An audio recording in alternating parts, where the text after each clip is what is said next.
Yes, that's right. Did you Welcome. miss us? Honestly, did you miss us? The hell? Probably not. Honestly, probably not. I mean, I've been doing a few shows here and there, but I didn't miss myself. Savannah, what the fuck? Off to a great start. Welcome back, everybody, to the ShElite Showcase. Technically, episode 11, but I thought it was also 10. no, it's 11. Okay, 11. 10 and 1. 11. Technically 11, but also a new show, kind of. We're back. That's all that matters. It's season 2, episode 11. No, Season 2. That that was our pilot season. Season 2. God, what a long intro. I am your hostess with the mostest, Katie Kinsey, baby. Hey, bae. There has been a name change. I still like it, but you should have included that the all elite Katie or Katie Kinsey. All elite, Katie Kinsey, The baby. all elite. Yes. I mean, I am all elite now. It's crazy. Welcome.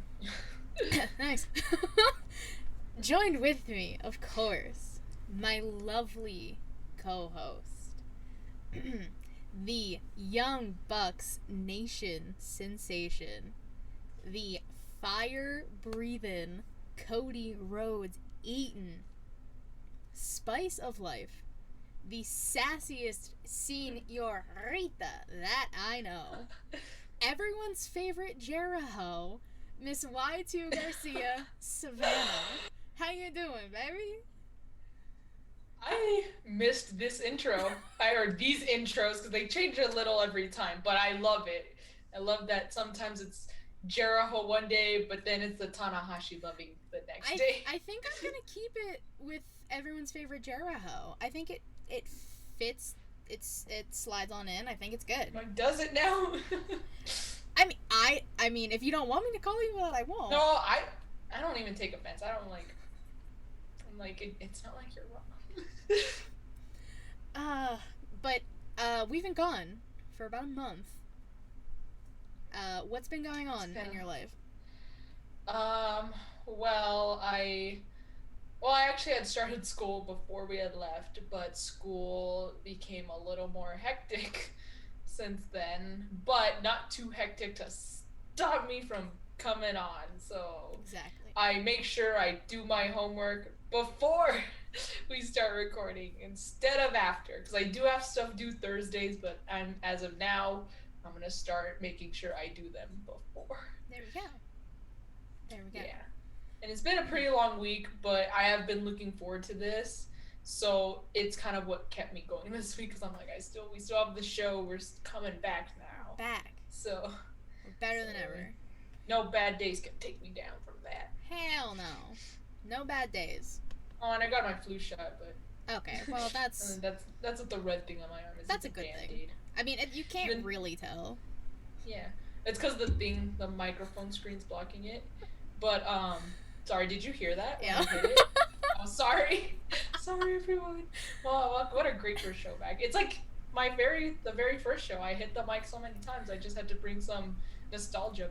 A little bit of nostalgia never hurt nobody. Yeah. It's fine. I'll just say really quick that the nurse who did it did a pretty bad job, because I remember it lifted a bit, and when I looked, there was like blood all over the cotton thing. I'm like, I don't think there's supposed to be that much blood from a vaccine, but no. I'm still alive, so. Still alive. Like, we don't know for how much longer, but. I mean, I've survived COVID, and I've been asthmatic all my life. That's true. So. Shout out. And this was before vaccines were happening when I got COVID, so. Also true. If I can beat it, then I think I'll beat the flu shot and how bad the nurse injected it. I think you can beat it all. Now, before we jump into the show, we gotta talk about a few things. One, that intro you heard in the beginning, that music was made by our good friend Justin. He's at Heel Tactics on Twitter. His @ will be in the description of the video if you watch this on our YouTube or live on Twitch, but it's not in the description for Twitch, but twitch.tv/ShElite Showcase. All one word. And he did such a great job. He did the music for my New Japan show, when Katie sent it to me, I literally marked the fuck out. I was so excited. And like right after I heard it, I'm like, I need to start working on the logo. And I started, but I haven't finished it. But I'm getting But there. you'll finish it. It's okay. Yes, I will finish it. Justin made the intro for the New Japan Takeover, which is Savannah's New Japan show. Inside the Mind of, the podcast I do, which the first episode will be out on Monday. Oh, and also, sorry, but I did not change the name. I was like, I know people shout out suggestions on our last episode, and I was like, I'll take them into consideration, and I'm going to be honest. That's fine. I didn't, because I was overflown with schoolwork, so... It's all good. I like the name, honestly. And he also made the music for the collab show we'll be doing starting next month, probably. Ooh. Yeah. That's October. I know. Spooky season. So are we gonna excited. have a monster? What? I said, are we gonna have a monster? I already have a monster. Right here. Oh, next month it's Kenny's birthday. We can have Kenny, except he's so expensive just to talk to. So next month is a lot of people's birthdays. Yeah, that's true. We'll have everybody on. It'll be one big Zoom call. Yeah, the collab show is called In the Crowd, by the way, in case you were wondering. I like that. That came from Matt, so shout out to Matt Ritter for coming up with that name. Thanks. Thank you, Matt. And if you're watching the video, you'll see two numbers on the screen. It is the National Suicide Prevention Lifeline. That number is 1-800-273-TALK or 8255, and it also has the website you can go to. And I also have the crisis text line. If you text hello to 741-741, September is National Suicide Awareness Month, and something we're going to talk about in the news and rumor stuff, it kind of relates to that. And I also just want to let people know that there is options out there, just to talk to somebody. There's help when you feel like you are alone and there's no one there. There always is. Exactly. And personally speaking, recently had a little bit of a meltdown, and I reached out to someone I grew very close with, and it helps tremendously. I'll leave it at that for now, but I will come back to it in a few minutes when we get to it in the news and rumors, which I will start right now. So we've been gone for like a month. I'm not gonna do everything that has been going on in the past month or so. That'd be a lot. That would be too much. That'd be the entire show. So we're not gonna do that. The news and rumor show. Like that kind of thing. Like.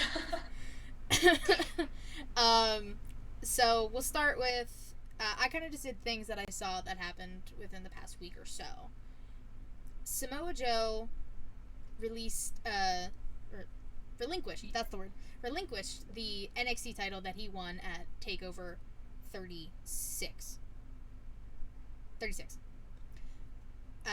Due to injury, and he'll be out for a undisclosed amount of time. He doesn't really know. And that kind of will lead into some of my points later. Because the way I take notes is I do it how things pop up on my timeline. So anytime I see something, I'll write it down. So they go in order of the week. So that's why I don't have anything that happened with NXT immediately after. In case anyone was actually wondering how there's a method to my madness, people, I swear. Yeah. I swear there is. At Death Before Dishonor, so it's the Ring of Honor pay-per-view, we saw the youngest and I believe first Ring of Honor Women's Champ, not Women of Honor, no, Ring of Honor Women's Champ, Roxy. She's 19. Well, I'm 20, so let me just...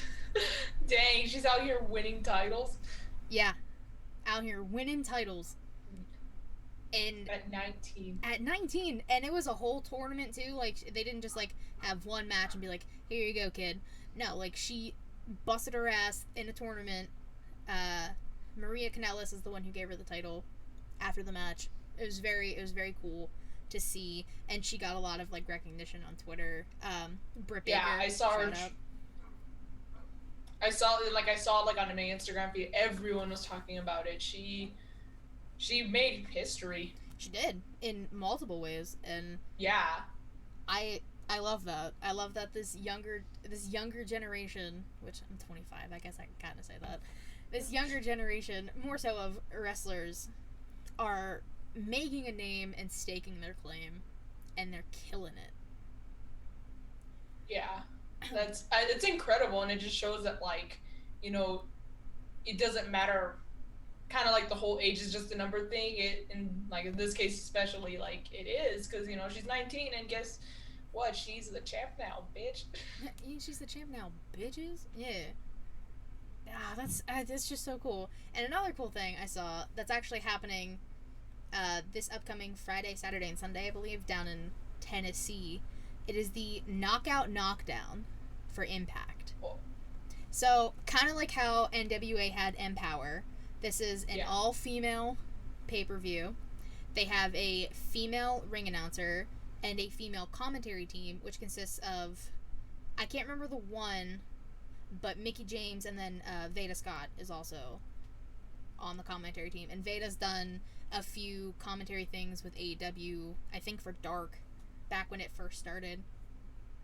So Veda's great, and Mickey fucking James, like, Yeah. can't beat After that. like didn't she was the executive producer, like one of them for Empower, right? Yes. So yeah, there you go. So Um, and with that, there was they're dedicating a match. It's called the Monsters Ball match, and it is to honor Daphne. Now, we weren't.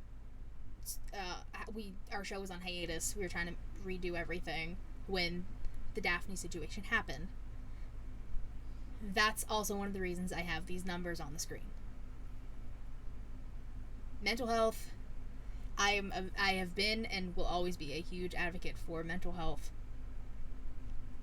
Sometimes you just need to talk to somebody, like we said, and hell, you can even talk to me, even if you don't know me personally. Slide in my DMs, and if you need to talk, I'm always here to listen. as someone who does go to Katie when I need someone, yeah, I can confirm she is massive help. Well, thank you. But I love that because Daphne competed in the first Monsters Ball match in Impact, and now that they're dedicating this match to her at this upcoming women's pay-per-view. So I love that. It's a very somber thing, but Yeah, for sure. I like that they're still honoring her legacy. That's all we can really ask for. In not so somber news, we're gonna bring the energy back up. The draft is back. Yeah. WWE draft is draft. back. Which I get COVID has been an issue, but like I think it was like Kyle who had said this like on when you would like do the raw recaps and stuff, like when you would do a recap of every single show. Mm-hmm. He was the one who was like talking about how um like having a draft like literally like 1 month before Survivor Series where the two brands go head to head. It's like how are you supposed to show like, oh, I'm SmackDown, I'm all team SmackDown when you've been on Raw for the last like year and a half, and you get drafted to SmackDown, like Yeah. so like I just wish they wouldn't do it in October. I just like I mean, I think it was already like slated for October. Or maybe it could have been September. I don't remember. I was talking to Vince about it not that long ago. But October, at least it's the beginning. At least it's like October 1st and then the following Monday. I just think it should happen. This is just a personal opinion, but I think the best time for the draft to happen is when they did the Superstar Shakeup after WrestleMania. It's like a clean slate. That's what they kind of build up everything for. WrestleMania is the biggest show, so you're starting clean. Have a draft right after that, you know. And then I so agree. by the time November for Survivor Series comes, when they're going head to head, you know, at least you could say, okay, I've been on Raw since April. So rather than just last month I got drafted. Yeah. But I that's feel just like me. they did that one Survivor Series. I, mean, I could What? very well be wrong, like with For the what? whole like I've only been on this show X amount of time. I think it was like when AJ first got moved to SmackDown. Maybe I very well could be wrong. I don't remember. I just remember I think I that can. I Survivor think Series being I know. really I good. know what you're talking about. I know what you're talking about. I just don't remember who it was and what brand it was that they were like barely being drafted to. Exactly. Matt says that the draft is a complete Jesus waste of time, and it loses all its significance if you don't honor the brand split. Kind of That's losing my true. voice. That is very true. He also asked if anyone else's feed froze. Are you? Did it freeze on your end, Sven? Sorry, I thought you were talking like to anyone else in the chat, but no, it didn't. Okay. I I was thought like, you were. because I thought you were it's still asking. moving on my end, so that's why I'm just like making sure. Oh yeah, no. It's still. It didn't freeze for me, but I thought you were asking like anyone else in the chat, so that's why I didn't answer. I was like, oh, she's You're not talking fine. to me. You're fine. Um, so this kind of relates to the draft. On Monday night, we saw Big E cash in his Money in the Bank contract on the former almighty WWE champion Bobby Lashley. Which I loved. I just wish it was a surprise. I know, like, my dad kind of made a good point. Like, it was probably for ratings because of Monday Night Football. So they're like, okay, to compete with it. So they were like, okay, we gotta bring something in. So I guess that's why they had him announce, oh, I'm gonna cash in on Raw. But let me just tell you, if it was a surprise, that would have been like, If it would have been a surprise, holy shit. I But think like, I would have marked out more. But since I knew, yeah, I mean, I marked out for a multitude of reasons. One, Biggie fucking deserved this. it's long overdue. Like I'm not trying to discredit Kofi or discount him for like everything he's done, but I think it should have happened before Kofi Mania happened. But I guess Kofi since he was just a replacement for Ali for that Elimination Chamber match, and the crowd loved him so much, I think that's why they did Kofi before. But I think Big E's was like way even before that. Like he should have had a singles title. Justin Ghetto in the chat. What's up? What's good? What's up, Justin? I think this was the perfect time because we got Kofi Mania. Now we have this moment with Big E. Next is Xavier Woods possibly winning King of the Ring or a U.S. title. Give it to me, please. But the one of the coolest things about Big E winning, this is the first time that the WWE Championship, like the big belt, has went from one black superstar to another. Are you serious? Mm-hmm. Shit, I didn't There's know that. only been 3 or 4, depending on like what belt you count, like male, like black like WWE champions. I very well could be wrong. Someone can correct me if I am wrong. But to my knowledge, last time I saw, there's only been like 3 or 4. I think it was 4 because I think they made an Instagram post about it. I think it was like The Rock, Mark Henry, Kofi Kingston, and now Big E. So 4. And I see, I don't remember. I saw something about Booker T being on that list too. That's true, but I think again, going back to what title you're exactly. I think that's what it referring is which title. That's the caveat there. So that's fucking awesome. Yeah. Shout out to Big E. And now he's sure. back on Raw with the New Day. Day. Exactly.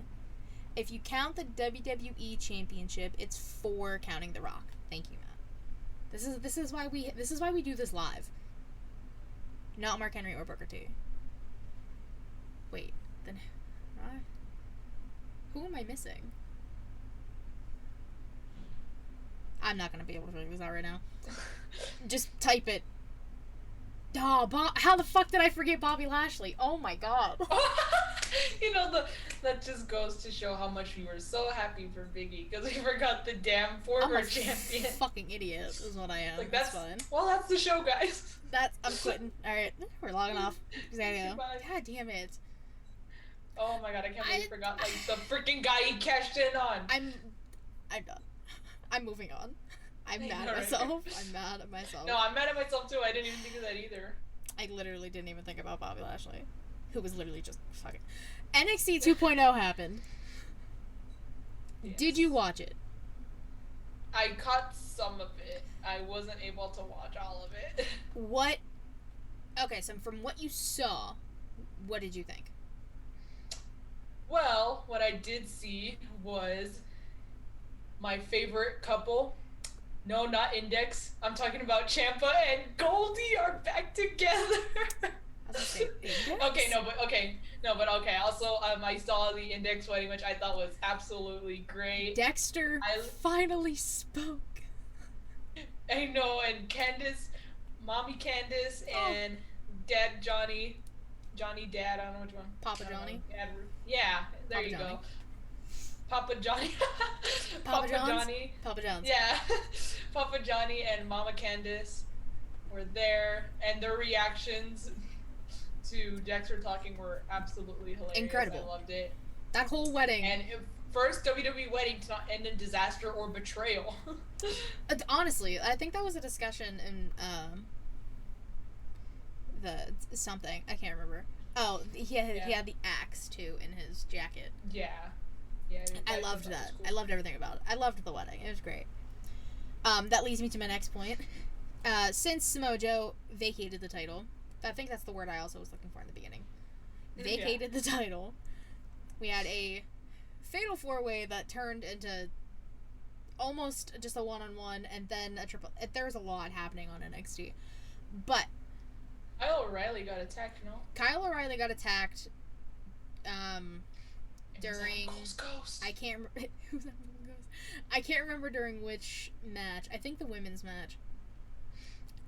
He got attacked by Pete Dunne and Ridge Holland, so he was out. And then, the guy who like saved him. Oh God, I forget what they're calling him now. But he got put in Kyle O'Reilly's spot. And, like, LA Knight lost the first match of the night, so there was a lot happening. But Tommaso Ciampa is a 2-time NXT champion now? Yeah. Him and Goldie are back. Yeah, my favorite NXT couple. After Index. Index. Johnny and Candace, Index, Ciampa, and Goldie. The top 3. Top 3. That's all you need. Thank God Hipster Kyle got removed. I know. Matt hates Hipster Kyle. Kyle Cassidy. I know some people are calling him that. Wow. Okay. I don't know how I feel about that, but okay. No, I'm just saying. I thought some people were calling him that because, like, when he first came out with, like, the jeans and stuff, people were pissed. Like, oh, I wasn't. I was like, he's just wearing fucking denim. Like, what? Is no one allowed to wear denim anymore without apparently not being called out? I'm like, Orange Cassidy didn't invent denim. Denim. Or, like, the outfit of wearing, like, double denim, you know? Double denim. Denim on denim. Denim. Yeah, he didn't invent it, so I wasn't pissed, but a lot of people were. A lot of people are just mad about everything. It's just an outfit. Let's just talk about Braun Brecker. Thank you, Justin. That's his name. Stupid name. That's neither here nor there. But let's talk about the obsession, for some reason, with Hook on Twitter. Is that what that was? Okay, listen. This. I was too busy with the Suzuki incident. I don't got time for Hook. So Hook happened before the Suzuki incident, which we will talk about in a second. Everyone is obsessed with Hook. Hook, if you don't know, is Taz's son. He's been on TV for a few months, kind of just like in Team Taz, but not doing anything, like being a distraction. The mascot for Team Taz. Being a distraction, shit like that. Yeah. Breaker down. Jesus. Um, so when Taz decided to call out Punk because Punk was, being, he was, the nice guy routine was bullshit kind of thing, is what Taz was saying. And Yeah. Punk was like, all right, send Hook, send Starks, send Hobbs. He said send Hook, and the Twitter sphere fucking exploded. People are obsessed with this kid. Okay, so do you remember when Aaliyah Mysterio was on TV? Yeah. It's kind of the same thing, except now it's Hook. His fans are calling themselves hookers, apparently. Oh. That was a thing. Same shit, different kid. It's basically. And like Kyle did, Hook versus Punk equals Rock versus Hogan. It's that shit. It's people are being like, oh, this is the feud we've been waiting to see, CM Punk versus Hook. And people are obsessed. Are they trolling or are they being serious? I think it's a combination of both. Okay, because I'm like... I think it's more so on the trolling side, but... I was gonna say, I'm like, Punk and Hook, that's like one of the last things I was expecting when Punk came back, but whatever. It's like, as soon as this kid came on, people, like, thirsty horny? people. Yeah, like,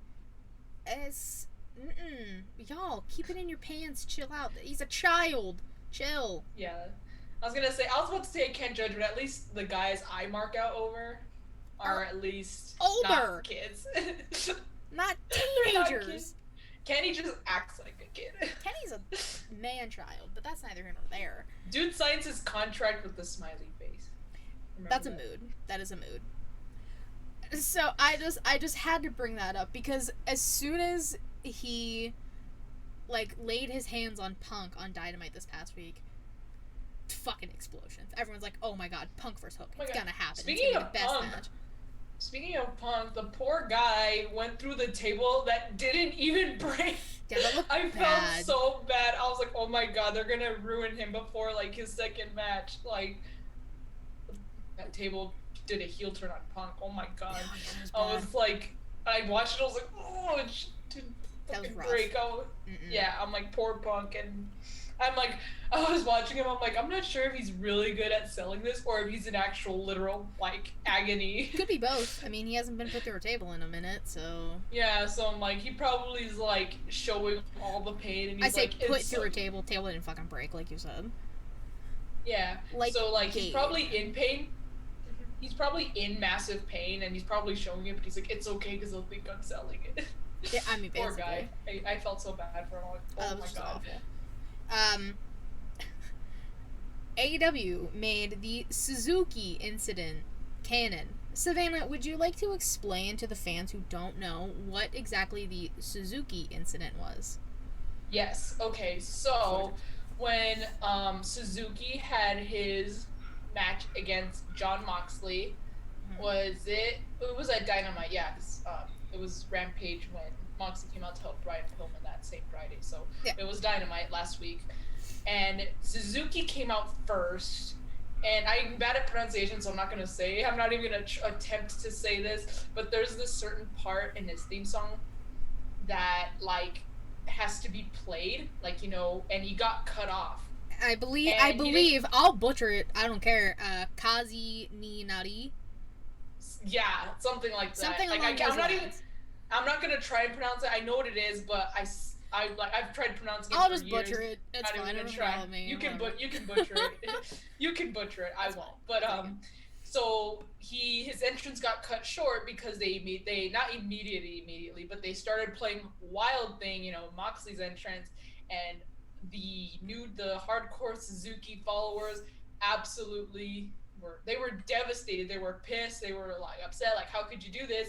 And of course, the internet, being the internet, more specifically the Twitter internet, Twitter is either really, really good and funny or just absolute toxic scum. This was the really good and funny part of Twitter that came out because they started taking the Suzuki incident, which was actual Suzuki hardcore fans being seriously upset over Suzuki getting cut off. So the internet took that and made it a freaking meme.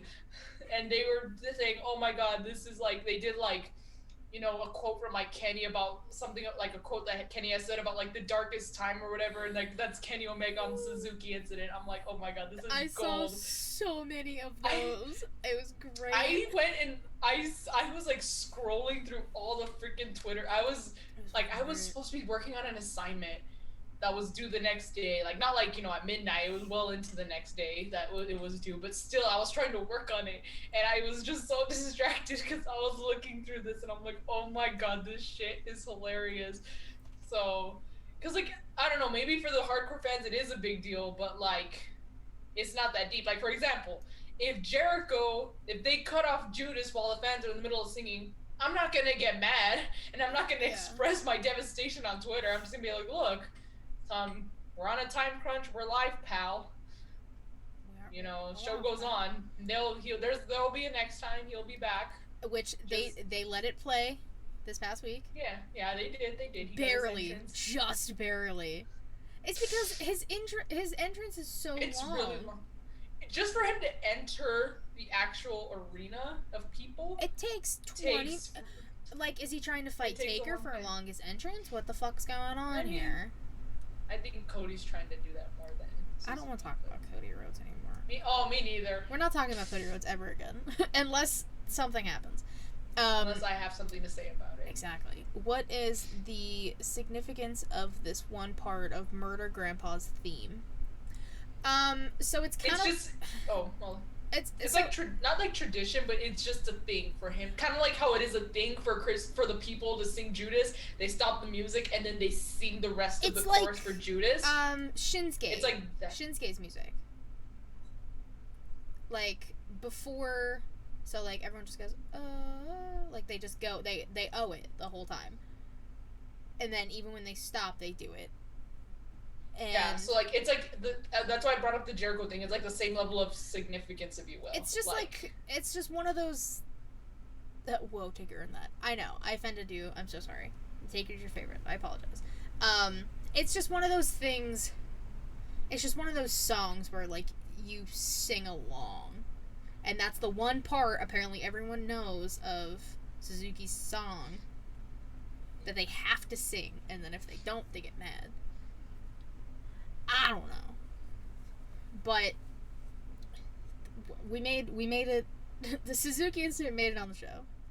I think it was kind of, again, I didn't think it was that deep, but I did appreciate the memes. It was really the memes were the best part about thank it. You. Thank you, Twitter. And then Twitter. Finally, the last thing before, because this is already this is gonna be one of the longer shows. I was gonna say, how are we still on News and Rumor? I mean, we had a lot to talk about in the beginning. It's our first show back in a while, so this is gonna be one of the longer ones. We promise they won't be this long always.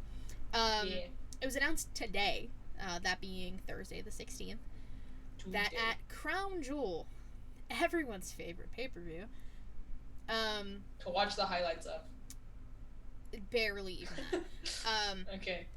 If you're very bored to watch. If you're very bored, it's just I don't even want to talk about Crown Jewel, but Roman Reigns, shout out, will possibly defend the title if he wins it against Balor at Extreme Rules, which he's probably going to, and the fact that they announced that today, like this match kind of pisses me off. He's gonna take on Brock Lesnar, which we knew Brock was gonna have a match at Crown Jewel. We knew. That's one of the reasons Brock is back, because he's a big name. He was gonna have a match in Saudi. We've been new. But the fact that they're basically discrediting Demon Balor. That's my problem. I'm like, that's what pisses me off the most about this. Back. You know what would be cool, which I know is not gonna happen, because they're not like this, and they don't care about people's feelings. Mm-hmm. Is that if Balor actually wins and then goes on to face Brock Lesnar and then wins again, because last time Balor and Brock faced off, Balor wasn't the Demon. True. And then it was a really good match, and he lost, but like it wasn't like a squash match. It was a pretty good. It was a good not match. Squash match. So imagine trying to go up against the Demon. Come on now. But I mean, so here's the thing. They said on Twitter that if Roman doesn't have the title, this match is still gonna happen regardless. Is what, like, per WWE's Twitter account. Oh, wow. So, this match is gonna happen. You said. I saw you down there. I just want Finn to win back the Universal title. Well, even if Balor wins, it's still Brock versus Roman. Yeah, exactly. Which they need to, like, keep building the story with him and Paul. Because, it's just so good. Okay, but Paul in a pole match shouldn't happen at Crown Jewel. And, okay, no, it shouldn't happen there, but, like, Paul Heyman on a pole match, Paul Heyman in a shark cage, Paul Heyman on a pole in a shark cage. That needs to happen, like, on a big pay-per-view. Crown Jewel's not a big pay-per-view. I'm talking about one. I'm talking about one of the big four, okay? Mania, Survivor Series. Well, it's not gonna happen at Survivor Series because they're on the same show. SummerSlam and Royal Rumble. I know, but still. The next one it would have to happen at would be Royal Rumble. Oh my god, that's so far. I mean, it's September. I don't know. All right. I mean, time goes by fast. Any more news and rumors so we can finally move on?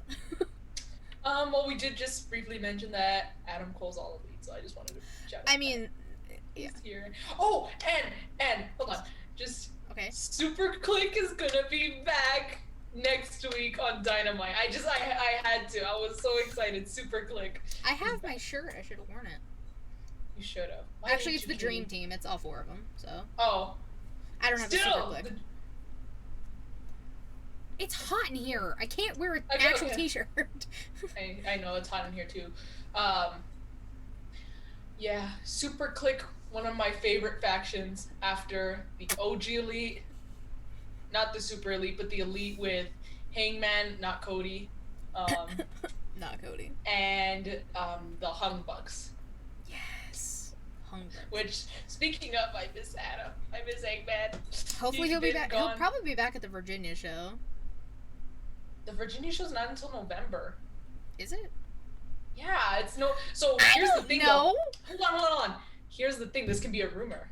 So I'm just saying. So first of all, I think Hangman's gonna be back at the New York show because it's a big show. So that's all I'm gonna say. Like the Grand Slam one next week. Yes. Rampage that card is fucking. Both cards are fucking stacked, by the way. Rampage or Dynamite. He's gonna be back, I think, in New York. Especially now that Danielson, Cole, and Punk have all debuted. I think now they can bring Hangman back without worrying about, oh shit, they're gonna overshadow him. No. So I think we're on the clear now. I hope he comes back looking freaking jacked. He gains a little more muscle. I hope he does not change his hair though, and I hope he doesn't change his music or his gear. But at least I hope, kind of, because I know with Cody they made it the biggest deal. Oh my god, he gained 14 pounds of muscle. I'm like, okay. The first time, impressive. The first time they mentioned it, that was impressive. But they keep doing it, I'm like, stop, I get it. He gained 14 pounds of muscle.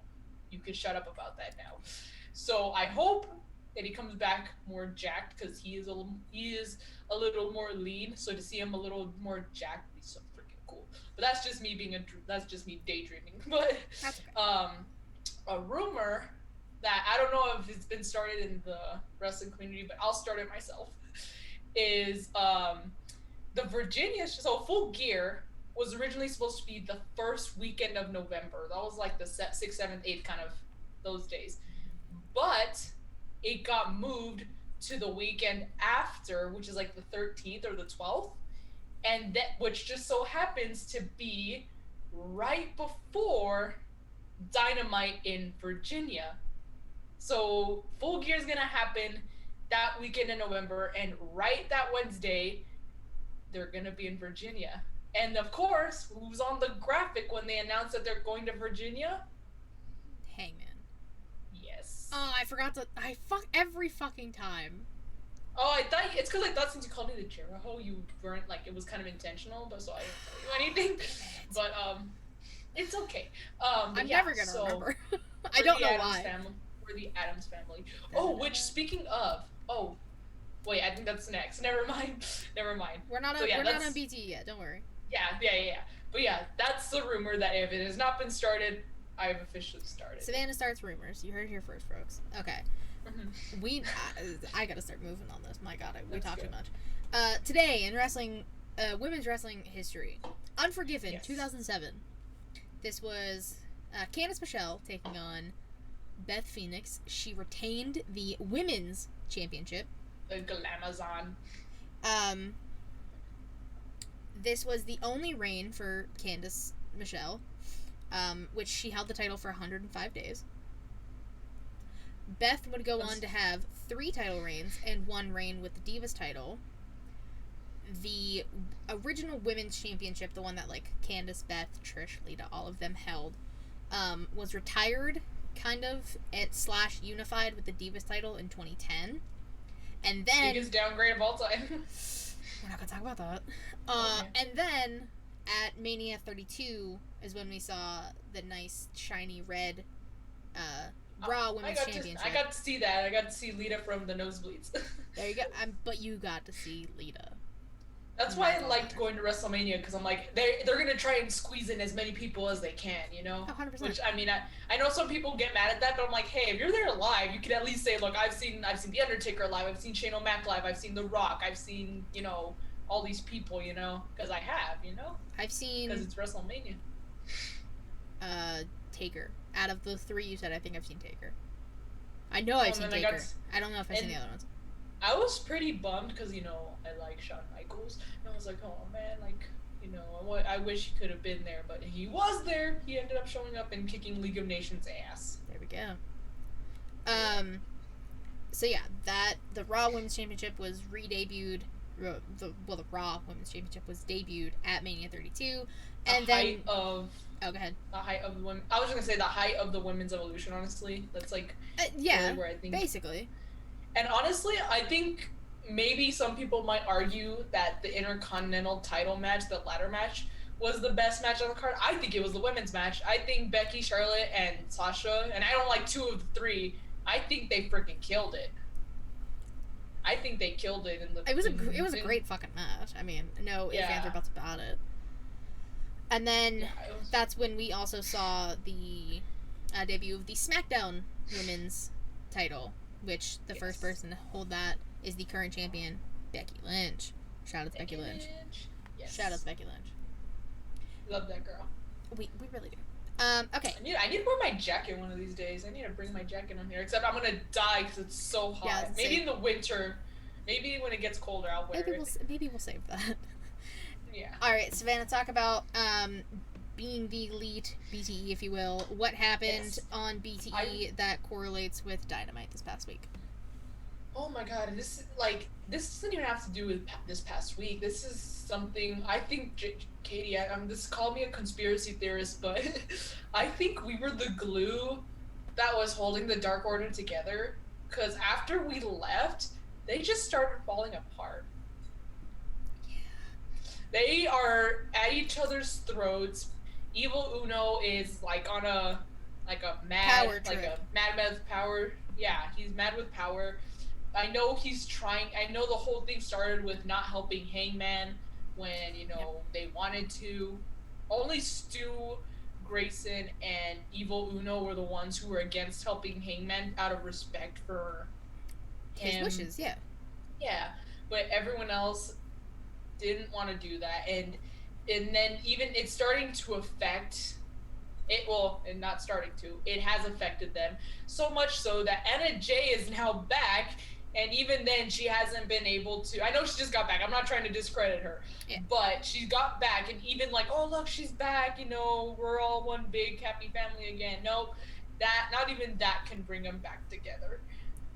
So either us and Hangman were just the glue that held Dark Order together. So I'm hoping that like he comes back and helps them, and he says like, no, you gotta stop fighting. Like, cause they all love Hangman. They all love the respect. Like, the whole arguing and fighting started because of Hangman. I'm not saying this is well, it is not his fault, but it's unintentionally his fault, and it is for like the best of Hangman. Like, Stu and Evil Uno wanted to respect his request, and the others just wanted to help him. So in all together, it was for this Hangman's sake that they started arguing. Yeah. So hopefully, if Hangman can come back soon, he can fix the Dark Order up. Hopefully. So, but yeah, that's been happening, and it's kind of been showing on Being the Elite, not just this past episode, but like recently, you know. Yeah, even didn't like Five and Evil Uno have a match on Dark? They did.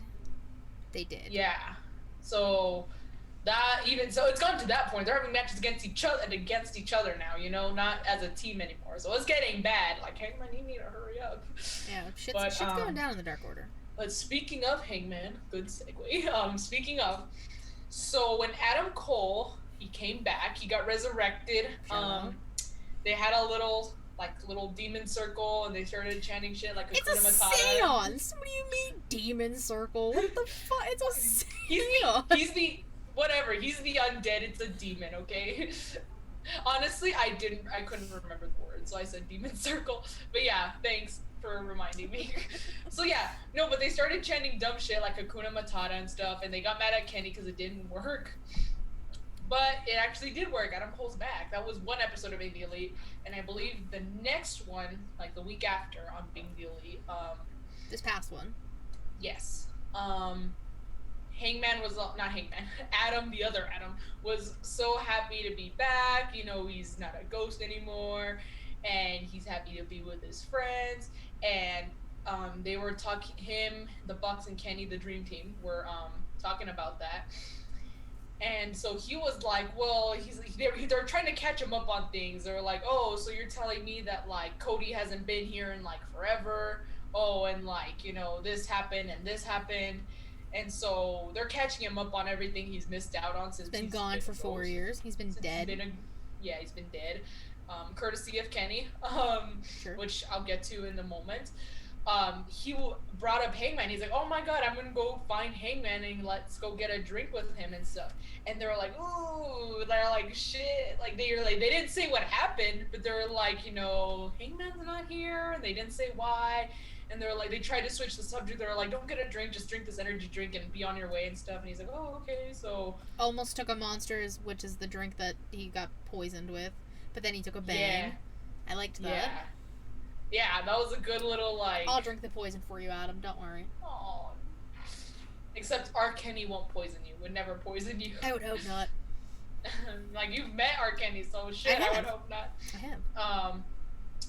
So, that being said, Adam has no idea what the hell's been going on between the Elite. And he has no idea what the Elite has done to Hangman, who's like his friend. You know, he wanted to go get a drink with him. He still loves Hangman. So I'm wondering if, I know I said I wanted Adam Cole's ghost to go to Hangman and help him bring back. That didn't happen, but there's still some hope for the Addams family, because that's what I called their tag team. That is our tag team now. The Adam. They are the Addams. So I'm hoping and thinking that because of that, Adam Cole will slowly start figuring out and putting the puzzle pieces together, and soon either the Elite kicks him out or he turns on the Elite, goes with Hangman Adam Page, the other Adam, and they go up against the Elite together. I can kind of see that happening only because Hangman is so over with the crowd, and guess who else is very over with the crowd? That's right. And even so, like, as proof, if you will, his past match on Dynamite, they were booing Frankie Kazarian out of the building. When they do the punches, like, back and forth and they boo and cheer, they were booing Frankie Kazarian, the same guy they were cheering a couple weeks ago for trying to, like, beat up the Elite. Yep. They were booing him. They turned their backs on him. So Adam Cole is very over with the crowd. Adam Cole's a goddamn star. Yeah, so I can kind of see them turning him face, kind of like as soon as they can. I see, but I don't think they will. Cause I get it, cause of, like, you know, he just reunited with the Elite, but I can kind of see, cause, you know, they're probably gonna try. I think they attempted to try and, you know, get the crowd against him when he called out Tony Schiavone for being Britt's friend. Yeah. But it didn't work. No, not at So all. I wonder if they are, again, I could be wrong, but they could be trying to turn it, like, the crowd against him, because, you know, he's a heel. You're supposed to boo the heels. You're supposed to boo the heels, but, like, Adam Cole has been a heel 90% of his career and gets cheered 85% of that time. So there's a chance that he could go with Adam and the Addams. There's still a chance. I don't know how big of a chance, but the fact that there's still a chance Yeah, I'm kind of good with that. So that's pretty much. Oh, actually, I'm sorry. I know this is already so fucking long, but just one more thing. It's because I know we've talked about Kenny. Kenny's kind of going to that dark place in his mind, Mm-hmm. and even more so, he started slowly talking about how am I gonna make sure that I'm still more over than Adam Cole and stuff. So I'm like, he's probably plotting another murder of Adam Probably. Cole. Probably, but like, and they're trying to tell him, no, Kenny, you can't do that. The Bugs are trying to tell him, no, you can't do that, Kenny. Remember, we just brought him back. He's your friend. And he's like, oh yeah, yeah, he's my friend. But then also Kenny, at the same time, he's trying to make sure he can be better than Adam, and tries to make sure like Adam doesn't get in his way. And Mm-hmm. he was like, if he stays in his lane, I'll stay in mine. He's saying shit like that. He's being very suspicious, or sus, as people like to say nowadays, but Quite suspicious. sus. So Quite. I'm thinking, holy shit, Kenny is kind of really hinting, especially with the black hair now, which is already starting to fade. I'm like, you dyed that shit again, Kenny. Like, you're going back to that dark place. You need the hair needs to be dark, Let's okay? go, Kenneth. Come on now. So yeah, and so I'm like, it's getting there, especially after Dynamite when he finally didn't let Don Callis talk for him. Mm-hmm. He took the mic and he finally spoke for himself. And Don didn't really like the decision when he accepted Bryan Danielson's challenge. Don didn't look so happy, so I Well, think. fuck that carny piece of Oh, shit. no, I know. First of all, Bryan, thank you so much for just speaking on my behalf to Don Also, Callis. before I let you continue, the amount of times Yeah, the word shit was said on Dynamite this past week, astronomical, and I loved yeah. it. Yeah, and so yeah, he's been basically hinting at murdering Adam Cole again, and he definitely is going back to that dark place. And 100%. just this didn't happen on Meet the Elite, but since we're quickly on the slight topic of Adam Cole, Okay. Christian Cage, oh my god, I'm like, Christian Cage had no chill. He called him he called NXT developmental, which I honestly don't agree with, because NXT is better than both Raw and SmackDown. So that's the only part I was like, no, Christian, you're wrong. But he called basically Adam coming from the land of developmental.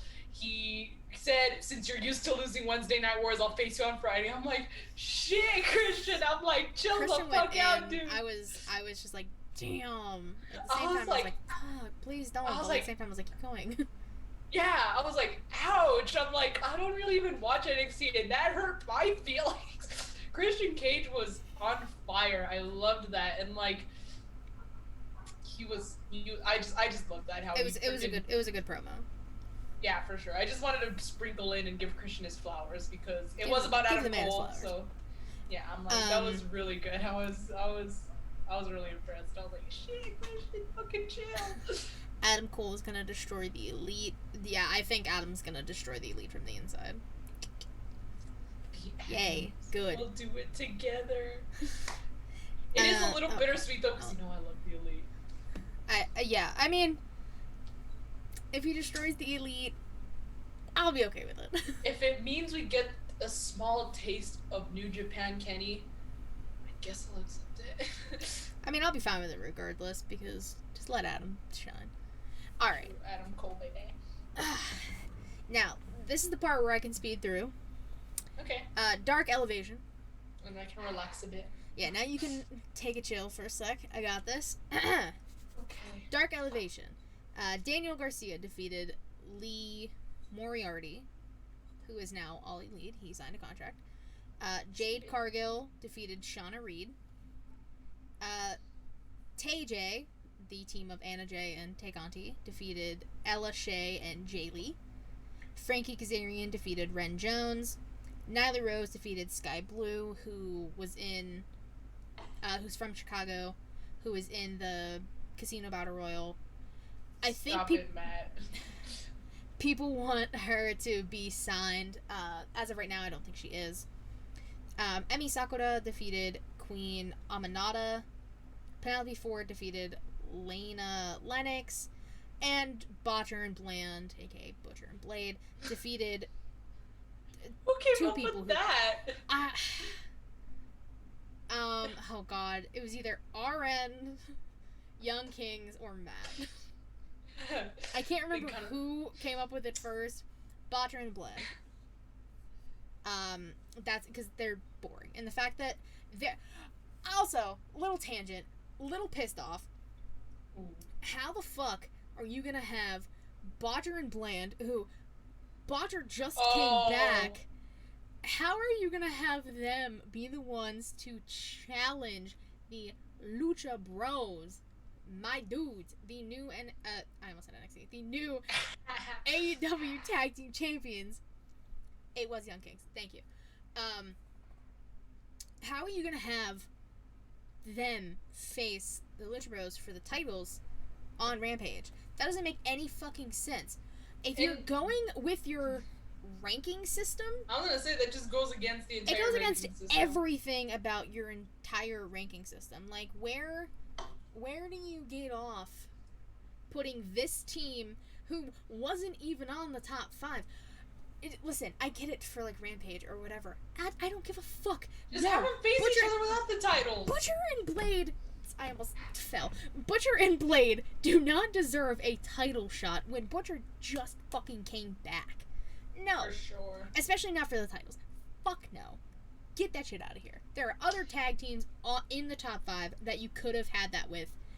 Excluding Santana and Ortiz, because I want that match at the next pay-per-view, because that match is gonna fucking slap. That is true. But yeah, I when you mentioned that, I was like, I know what she's talking about. Because I was like, really? The Pissed. doc tried to tell us about the ranking system and how it's bullshit. It is bullshit. I'm mad. Which is why. My first rant. I missed it. Alright, that's enough for Elevation. Dark. Legit Layla Hirsch defeated, Killian King. I don't know if I actually pronounce her name right anymore, but I'm just gonna say it like that.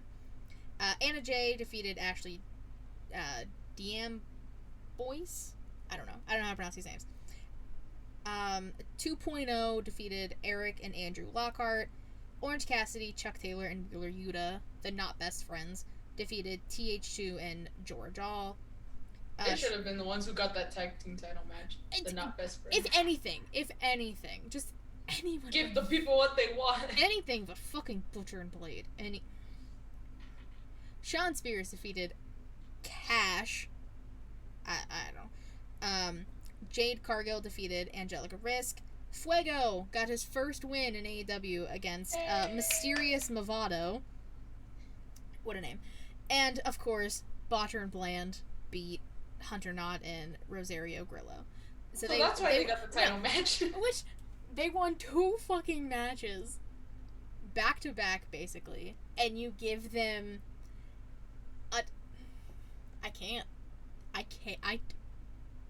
we're just gonna move on because I'm not. Yeah. This show's already long enough. Yeah, for sure. I know. God. Wrestlers of the week. Now, Savannah, do you want to go first or do you want me to go first? Yeah, I'll go first. Okay. You're gonna start with your man, your woman, or your tag team. I'll start with the women. Woman. Okay. Who is your woman? Well, I know I tried to not keep it like previous to the prior week, but I can kind of say, yeah, but I'm also kind of cheating. But my pick is the number 1 contender for the AEW Women's Championship match. I don't know when that championship is happening. Next week. Okay, I was like, I think it is next week. At Grand Slam. The newly all elite Miss Ruby Soho, the Runaway. She not only debuted at All Out as the Joker, she won. She won. Didn't she win her debut match like the week that Dynamite after? If I'm correct. Yes. Or did she have a match? Like, all you know is that she's on a good winning streak and she won her match, right? She's the one who won for her team with Chris Statlander and Riho against the Doc and Rebel, not Reba, Rebel and Jamie. And Jamie Hayter. Poor Rebel's the one, of course, who was gonna get pinned, but it couldn't be the Doc or Jamie Hayter. So fuck no, it wasn't gonna be Britt. Hell no. So yeah, so Ruby's on a good roll. She's already being more utilized, and like treated as the way she should have been treated in the WWE. And I know Britt kind of made a comment at her about that. She was like, "Oh, you've been spending like the last 4 years in catering and shit where you belong." I was like, "Damn, Britt, calm the fuck down." But yeah, no. Boy, did Ruby prove her wrong on Rampage that night, that Friday night at least, the Friday after. So she's got a good streak going, and I'm glad that she's back and she's happy. And apparently, according to like, I don't think it was Wrestling WNO. I don't think it was them who said it, but I know some article said that like Ruby was a fan of AEW before even joining, that she would actually watch it as someone who was signed with the WWE. She was an AEW fan. So I'm like, well, now you're working somewhere that you liked, So good for her. That's my pick. Honestly, a little side note before I say my picks, because I have two women. Because I'm cheating already. Did you know that Rebel, Reba, whatever you want to call her, she was in Impact? Like a wrestler? Really? Yeah. I looked it up the other day. I just thought she was a cheerleader. She was a Dallas Cowboys cheerleader. She apparently, like, when I looked it up, she was a part of I believe the Dollhouse faction in Impact, or TNA at the time. Yeah, like, she can actually wrestle. I'm not saying she couldn't. It's just I only knew her as the cheerleader. That's okay. Oh god. But I just wanted to bring that up because I found that out recently. So that is a fun fact. I like fun facts. What can I say? So my women, plural. Women's is because of their match on Dynamite, I'm going with Jade Cargill and legit Layla Hirsch. That match was great. Yeah, match fantastic. Layla, for only being, I believe, 4'10", 4'11", she's very tiny. Yeah. She took on Camille at NWA Empower. That match slapped. Her match with Jade, pretty fucking good. I like that they've been putting a lot of stock into Layla. I mean, obviously they've been putting stock into Jade because she built different. Like that. Yeah. That's a woman right there. That's a bad bitch. And she is that bitch.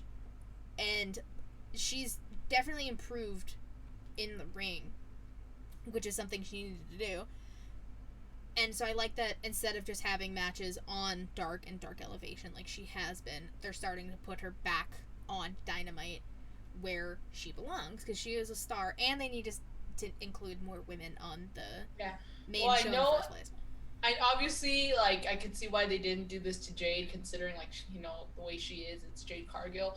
But it would have been nice to see Layla, because she's from New Jersey, and that's where they were in Dynamite. So it would have been nice to see her win. And I guess, like, I got over it, but it did bother me just a little that, like, for example, like, with Rampage and Dynamite, with the first one, it was in Pittsburgh, they had Britt Baker on the graphic and stuff. They were promoting Britt.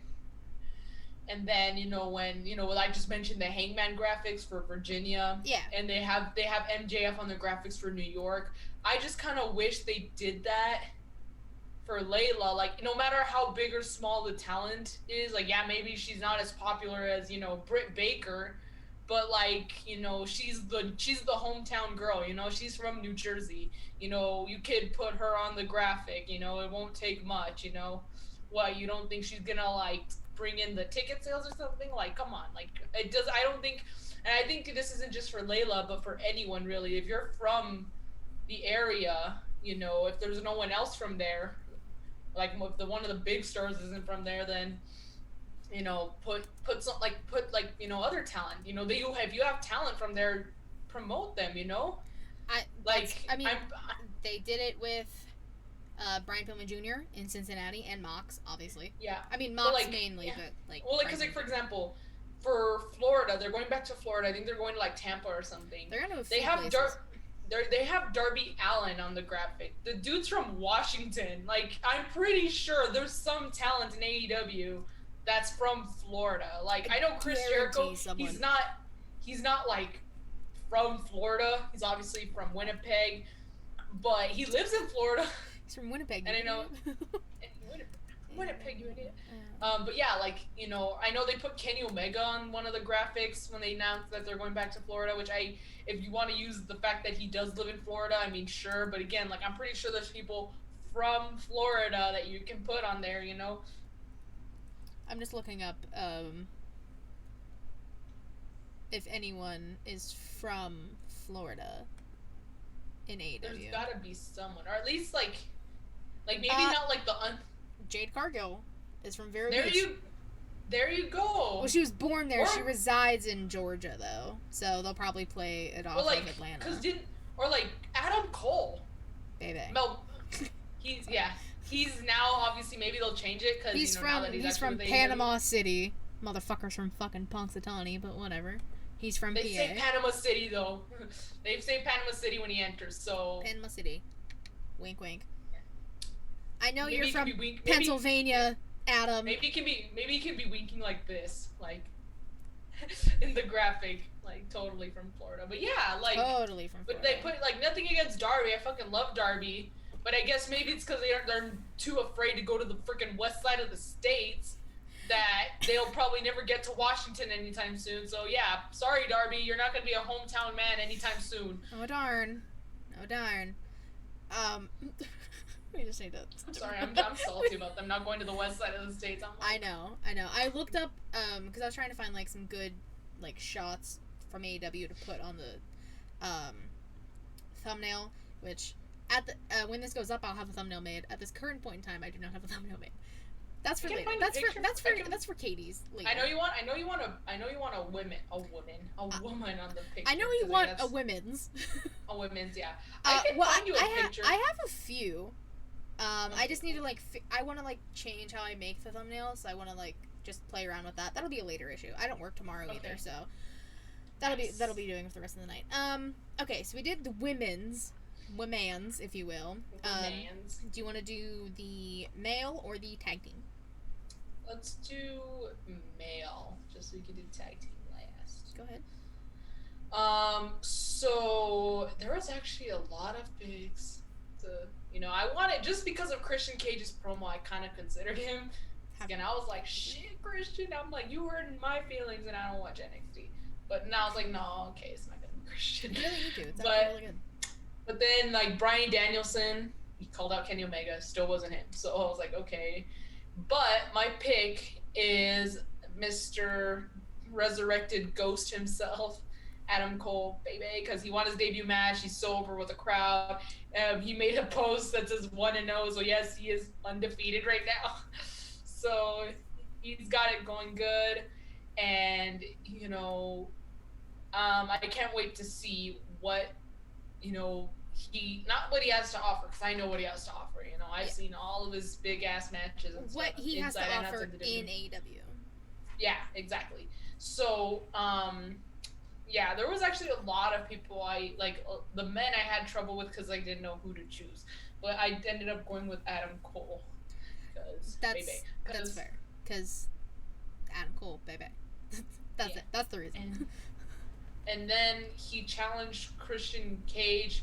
Oh yeah, he's the reason why Super Click's getting back together, because Christian Cage and Jurassic Express are going to go up against Super Click on Rampage, the Super Show Rampage, and that's the Grand Slam.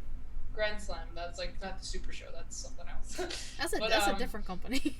Yeah, but that's when Christian did the whole calling him developmental talent and saying that you're used to losing Wednesday Night Wars. That's so when he popped off.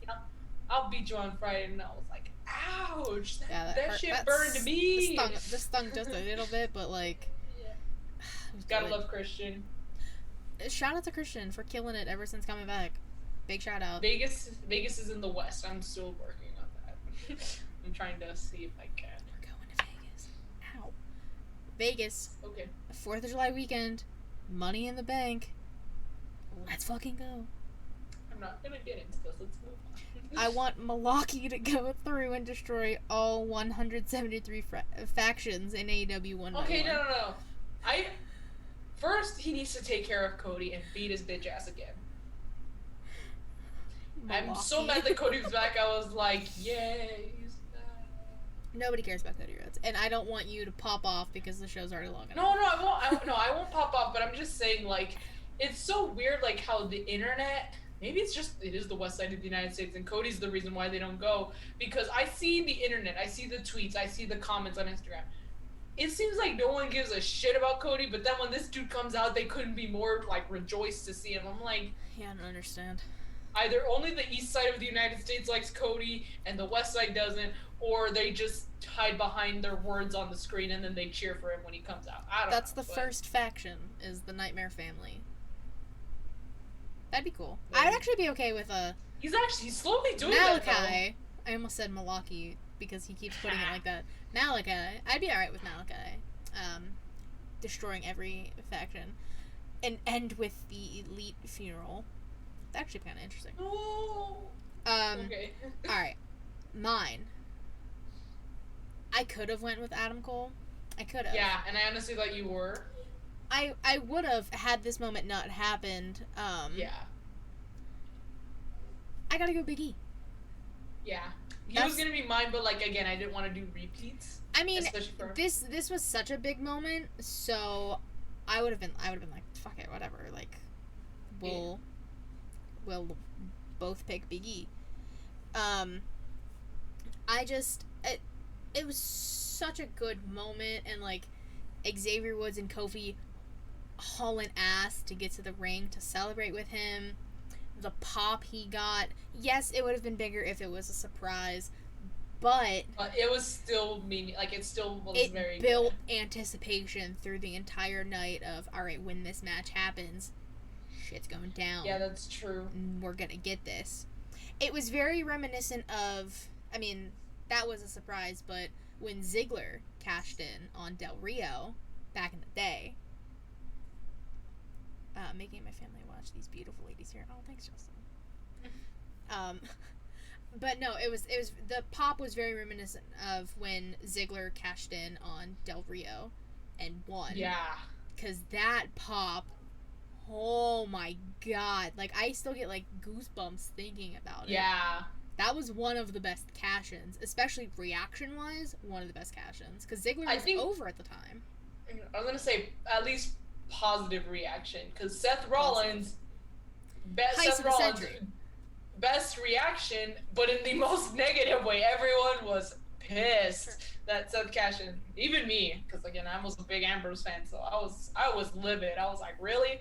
I was more so just like, oh my god, he's cashing in at Mania. What the fuck is this? Yeah, so cool. I was like, I didn't think it was real. I'm like, it's not gonna happen. Like they're trying to mess with us. No, it happened. It did happen. But yeah, I gotta go with my boy Big E, because this man fucking earned it, and the love and support he got from everybody in the wrestling community. Yeah, not just WWE. That also brings me to something I forgot to mention in the news and rumors. Okay, do you remember when I briefly talked about the Faye Jackson trial on Twitter? Yes. There's gonna be a part 2. Because this lady, she's a hoot. I'm telling you, this whole story is incredible.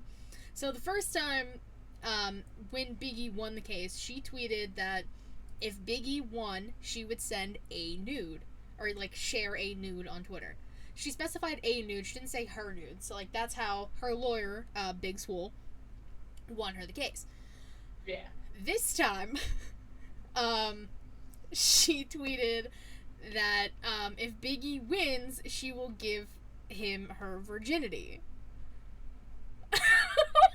So, everyone was just like responding to the tweet, be like, don't put yourself through this, what are you doing? So Big E won, and now Swole was like putting gifs up being like, alright, back to work, like Better Call Swole season 2, like let's go. Yeah. It's so there will be a Faye Jackson trial part 2, but talking about Big E, I completely forgot. I hope I'm not doing anything when that space drops, because it's gonna be incredible. Alright, sorry, tag teams. No, it's okay. My tag team's kind of like, I kind of cheated, and this was probably the hardest one I had, like, choosing. But again, I'm cheating, but I'm going with the newlyweds themselves. I'm going with Index. I mean, I'm considering it. I'm like, That's a it's a tag tag team. team. That's a tag team. And now they're officially a tag team. They were officiated by Beth Phoenix. It's gotta be real. It's 100% real. Yeah, probably Index's biggest supporter, Beth Phoenix. So, yeah, I'm like, I was so happy. I loved the wedding. I thought it was so cute. Their wedding pictures were so cute. I loved it. With Mama Candace's little belly and stuff. I thought it was so They're having cute. a boy, by the way. Yeah, I saw that. I was like, oh my god, that should have been in the news, Katie. News and rumors. I'm sorry. There was a lot today. Yeah, I know. There's a lot going on. But yeah, they're having a little. They're Johnny JWJ, Johnny Wrestling Jr. Yeah, okay, there you go. So yeah. So proud of y'all. Thank you, Bama. Thank you. So yeah, Index. I have Index. 2 tag teams because I like cheating. Cheating. One, I'm gonna keep the tradition alive. So, if you recall, one of the first episodes we did, Reek got mad at me because I didn't pick Team Ninja as my tag team of the week. So I'm making it a running thing now. Anytime they're on screen, whether they win or lose, if they're in a match, I will have them be one of my tag teams of the week. Aww. Just to have a running gag on the show now. And like plus their match against, I believe they're calling themselves Toxic Attraction, which is the team of Mandy Rose, JC Jane, and Priscilla Kelly. Gigi Dolan. Yeah, I was like Gigi something. God, it was so difficult to figure that out. But yeah, that match, and then Saray was there as well. But like the original match, very good. Yeah. How do you feel about Mandy's look? I know that's kind of there's 2 sides to it. I like it. I liked it too. I'm like, she looks like a badass. I think she looks better as a brunette. Listen, Mandy Rose is a blonde. Mandy Rose is a brunette. Yeah, like, I think... Listen. I think she looked great. Mandy Rose is beautiful, but now she's a brunette, and I like brunettes. What can I say? The other tag team, who actually won their match, and this might come as a surprise. I'm going FTR. I was considering them too, but I decided not to. So FTR have been killing it, continue to kill it. Yeah, despite Cash's injury. Exactly what I was gonna say. Despite Cash, literally doing like gashing his arm, probably hitting like a nerve. That big. Almost bled out during a match, and coming back from that, and they've just been on a quote unquote rampage since coming back from all of that, and yeah, it's just been so I'm not a big fan of Tully, but it makes sense because the Pinnacle is like a thing still, like the Inner Circle is a thing still, like they're not really, I'm like Santana and Ortiz are doing their own thing, obviously Chris and Hager are doing their own thing, Sammy's doing his own thing with Fuego and stuff. They've been pretty divided, and then the Pinnacle, MJF's doing his own thing, Sean Spears is doing his own thing, and then FTR is doing their own thing, so it's like, oh, and MJF's with Wardlow, obviously. MJF, it seems like we're having like a ongoing feud with MJF and Brian Pillman, so that's a one-on-one thing, you know. The Pinnacle has nothing to do with that. Which I'm sensing, and like they've been teasing it and like dropping hints. Wardlow's gonna turn on MJF. Yeah. Oh, I think it's gonna happen. It should have happened this past week, if not the week prior. Telling Wardlow to go stand in the fucking corner and look pretty. He does look pretty, but how fucking dare you, Maxwell? What kind of fucking name is Maxwell? Get your ass out of here. My jerk friend. Mid JF, as Brian tried to get over. I liked that one. That was fun. Yeah, so FTR and Team Ninja. Shout out. Alright, I have to pull up my phone for the question of the week because I didn't write it down. Question of the week, because we're doing these again. Because it's been a while.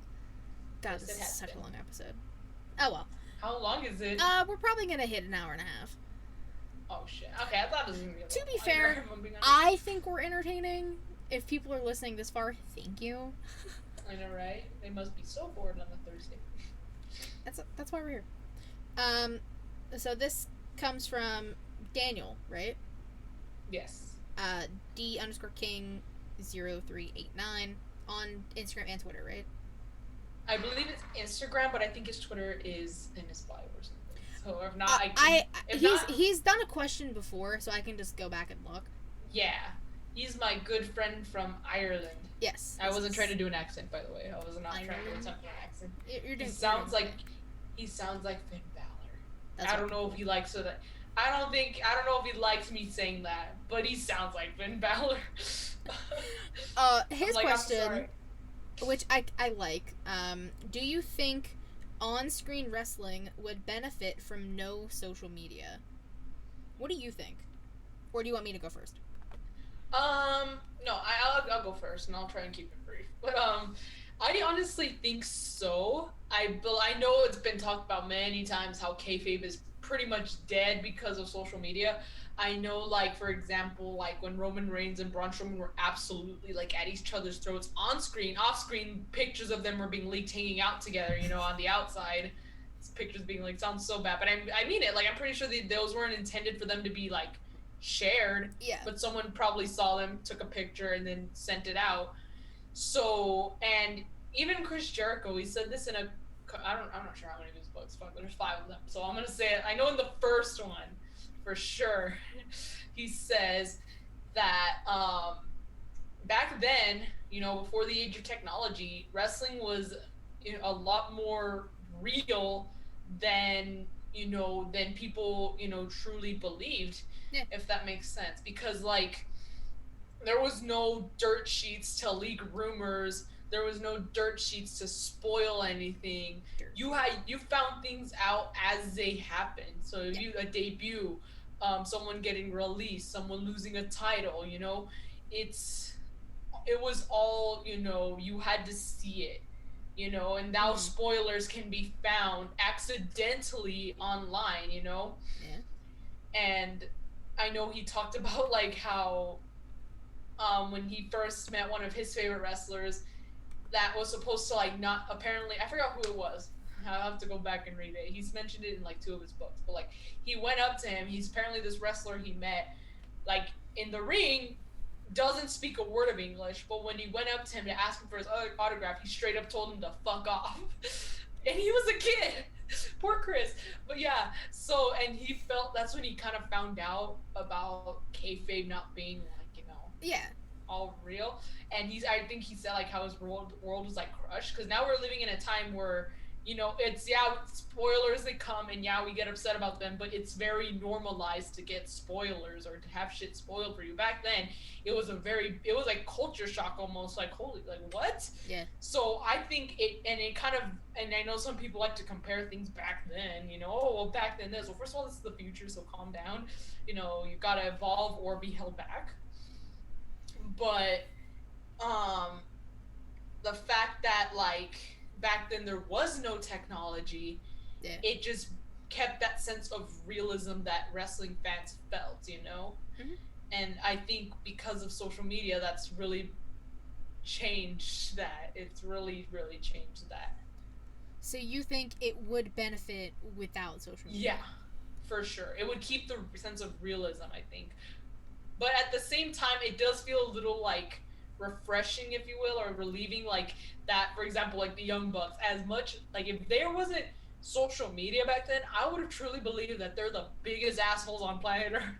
Yeah. When in reality, they're not, Actually, I had exactly. Like, just this past week, I had a COVID scare. My sister tested positive, and I was scared I was going to have it again. I remember the last time I had it, I was so freaking scared. And I remember Nick Jackson had reached out to me last time I had COVID, because he talked about when he had COVID. So I just DM'd him, and he got back to me. I was like, what the fuck? And he was very sweet. And I'm like, that's, he's a heel. So, like, because, without technology, I wouldn't have known that he would have been sympathetic towards things like that. Yeah. But, like, you know. So I guess like I think it could benefit, but it's also very relieving that like, you know, you do have social media to see that these people are actually not all that bad. Yeah. All right, so I'm gonna play devil's advocate. Okay, I'm not, and again, this isn't like a whole heartfelt thing. Like I didn't really Yeah, so not that deep. I think social media is good for wrestling. Let me explain why. Ooh, okay. This might give me shit. I don't even care. It's not that deep. Like again, it's not that something I firmly believe not. in. It's I mean, but It's just people an opinion. overreact about a bunch of stuff. So this is what I think. So think about when Becky and Rhonda would go at it on Twitter. That's true. That was a big thing that happened. I guess I didn't think about like how they use it to further feud, because I guess the way I see it exactly. is like, or I saw it was like they just use it like for the outside, you know, the outside looking in. It's like you can use it to benefit not only yourself, but yeah, I don't know, your feuds, your character development. I don't know. I'm so mad at myself for not thinking of this. It's okay. No, but you wanna know why? The fucking Young Bucks do this shit with their bio every single day. And I know this because I always go, the only reason why I go on Twitter frequently is to check their bio. So why didn't I think of this? Yeah, that's another thing. The Young Bucks in their bio. New bio. New bio.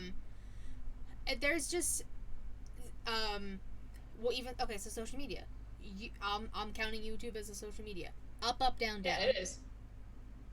If without up, down, down, we wouldn't get to see the hashtag DeParty, rest in peace.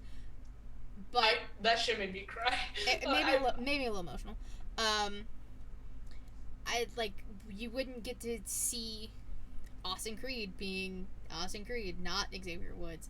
You wouldn't get to see him just playing video games with a bunch of people who you wouldn't think are like these chill people. Like you wouldn't know AJ Styles of all people was a big gamer, or Seth Rollins. Like you wouldn't get to know this little bit of information and like see these like real interactions with people without social media.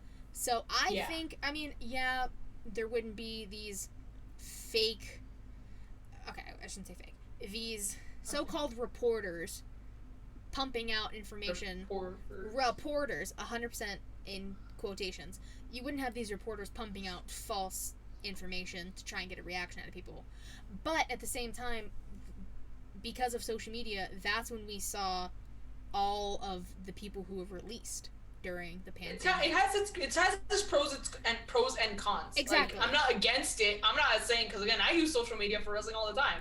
I mean, yeah, I have a dedicated Instagram and a dedicated Twitter to wrestling alone, like, because I don't want to bother other people. Without social media, wrestling social media, I wouldn't have met you. Exactly, and that's another thing. Like, it brings people together.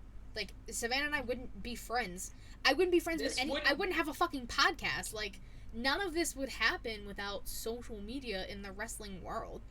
So, personally speaking, I think social media is good for wrestling. Now, yeah, and I'm not saying that it wasn't. I just think it. No, I know, and like that's like I played off of you. Like you said, it was beneficial to not have social media. I think it is, and we both agree for both points. Like there's good points to both sides. We'll leave it at that. Yeah, like would I have loved to see AJ Styles debut without seeing all the damn rumors that he was going to? Absolutely. And that's the thing. But I was still happy to see him. I was so happy to see him. That's why I call it news and rumors. Here's the thing. It's because I know a lot of people found out who AJ was because of the WWE, and I'm not trying to insult you for that, but I will say that it was really like the CM Punk and Bryan Danielson thing, where they pretty much everyone but the actual source being WWE confirmed, like, or not confirmed, but said, like, AJ is going to WWE, he's going to debut in the Rumble, this and that. So it was like that, but with AJ going to the WWE. It was like Punk and Danielson going to AEW. Like, everyone was talking about it. It was pretty obvious, but the moment was still, as you could tell by the crowd reaction, was still, that's, dare I say, phenomenal. Oh my god. And that's the thing, like, there'll be these teases of things that are gonna happen, or like matches being announced and stuff like that. Not all the time they come true. Like rumors. That is the key word with this, is rumors. And I have something in my eye. Ow. Tears. No, I'm just kidding. Not tears tonight. No, not today. Not today. A few days ago, yes, but like today, no. Oh, it's fine. That's the mental health thing I was talking about earlier. That's why you gotta talk to people, guys. Like, we wouldn't, like, yeah, these rumors, like, they come to fruition sometimes. We all thought Adam Cole was going to the main roster, and he had this $1 million contract with Vince that was as a manager, and then he was coming up as a manager and a bunch of bullshit like this. Side note, fuck Dave Meltzer. Anyways, back to where we started programming. Like, stuff like that. It was all rumors. It was all just hearsay. Yeah. But then you get stuff that is real, like Punk and Danielson going to AEW. Yeah. Or, again, like I said before, like, they'll put these matches on social media that they'll say will happen, and a lot of the times they don't. I wish it was just, like, obviously beggars can't pay Joe's, but I just wish it was only used for, like, the good parts. Because, like, for example, I know, like, it might be even frustrating for, like, the wrestlers, and what I mean by that is, like, for example, I believe AEW is trying to, like, really, like, attempt to keep the name Dynamite on the down low. They weren't trying to announce it as Dynamite just yet when they first were getting started. Yeah. But they just said, oh, we're having a show. It's going to come on Wednesdays on starting this day. And, you know, with DirecTV or, like, Dish and stuff, you can go to the channel and you can skip ahead, like, many days. I don't know how many, but you can skip ahead to see what's going to be on. And someone did that, and they saw that the AEW show was going to be Dynamite, and they took a picture of that and they leaked it online. And again, obviously, if they didn't want people to know, or if they did want people to know, they probably would have announced it right then and there. Yeah. But the fact that they didn't share that the name was going to be Dynamite, like, at that moment, obviously they probably wanted to keep it a little bit secretive, a little more, but, you know, people had to, like, go do their digging and shit.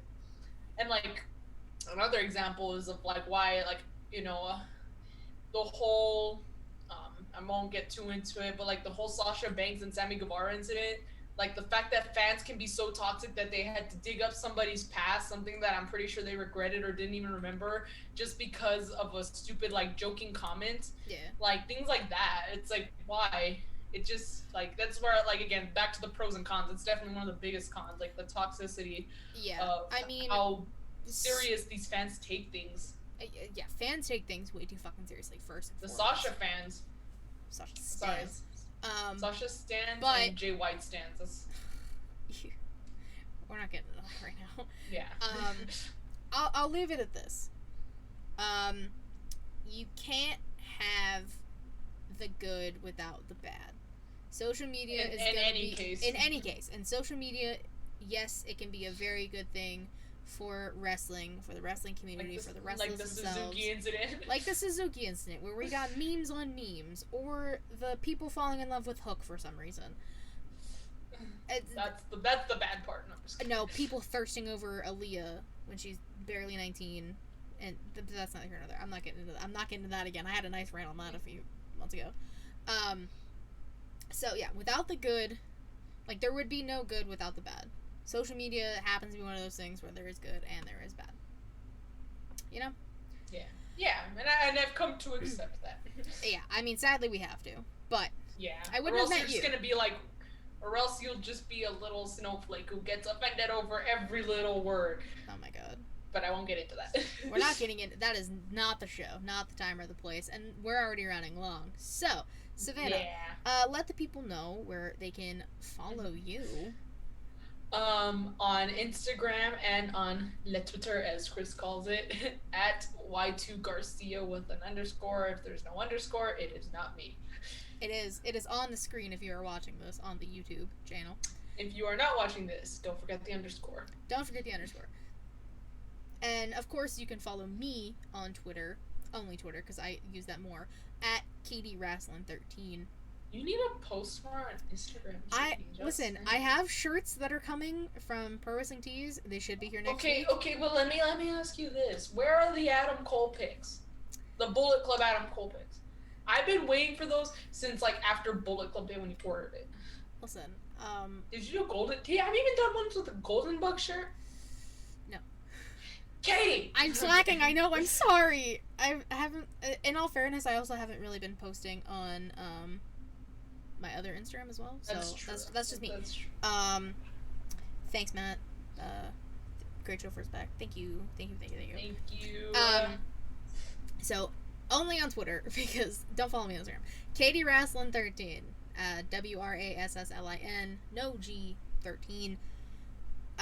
In my bio on Twitter, I have the link tree for the ShElite Showcase, which is our Twitch, which if you are watching live, thank you, which is twitch.tv/ShElite Showcase.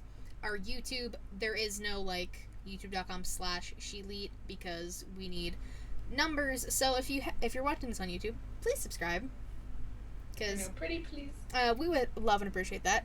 You should follow the Twitch if you're watching this on Twitch, or just search ShElite Showcase on Twitch. Oh, okay. No, I am following now. I was gonna say you better be. I know, I would have been fired.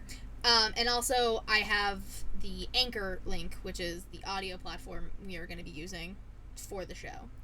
So that is all in the link tree, in my bio, ShElite Showcase. Again, thank you to Heel Tactics for making our music, which is the intro and the outro, because I'm lazy and don't want to make a new outro. Well, actually, on the contrary, hang on.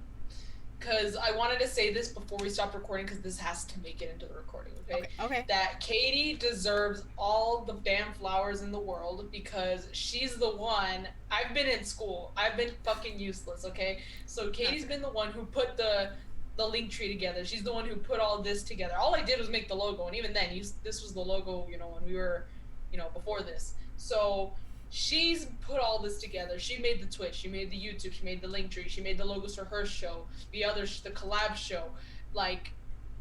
She's been doing all of this, and she deserves literally all the credit. I'm literally just the co-host.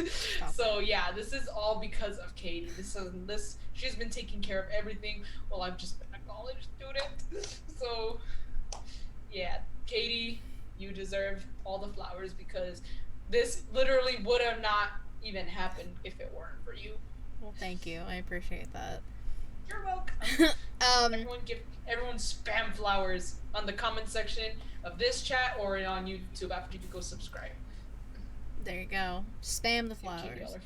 Flowers and ghosts, because Katie is the ghost. I am Adam Cole. I am a ghost. Well, since he's not a ghost anymore, what do we call him? He's still a ghost. And just for WWE now. Exactly. My first interview, Inside the Mind of, with our advocate, Reek Havoc, who didn't show up for the show, but he's a busy man. We should tell him that I went on another long ass Cody Rhodes rant. And then he'll feel bad. He'll listen to this, so it's okay. No, I know. I don't doubt him. He's a good advocate. He's a very good advocate. We appreciate him. And that's also the reason I interviewed him first, because he has been my advocate first, and then obviously yours later down the line. It only took Cody Rhodes roast. It only took a Cody Rhodes roast, but that's fine. So that will be out Monday. What is Monday's date? The 20th. That's when my shirts are supposed to come.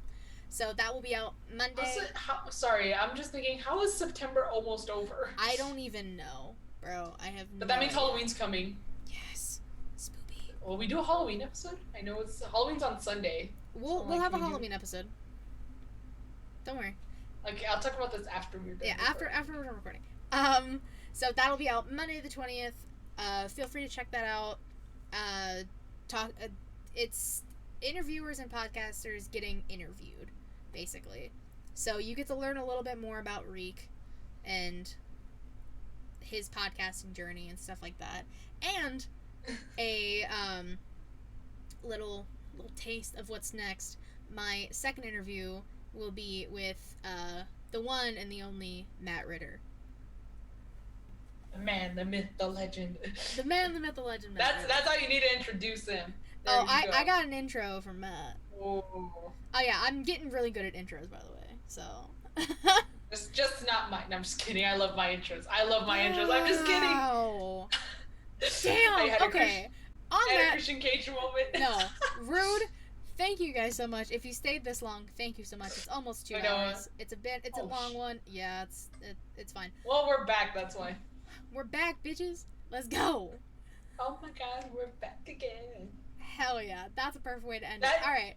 That should be the title. Oh my god, we're back again? Or guess who's back? Back again. I'll play around with the title. ShElite's back. Tell a friend. That's what it is. That's exactly what the title's gonna be. Alright. Yes, okay. For Y2 Garcia Savannah, I am Katie Kinsey J. Bay. This has been ShElite's Showcase, and we will see you guys later. Bye-bye.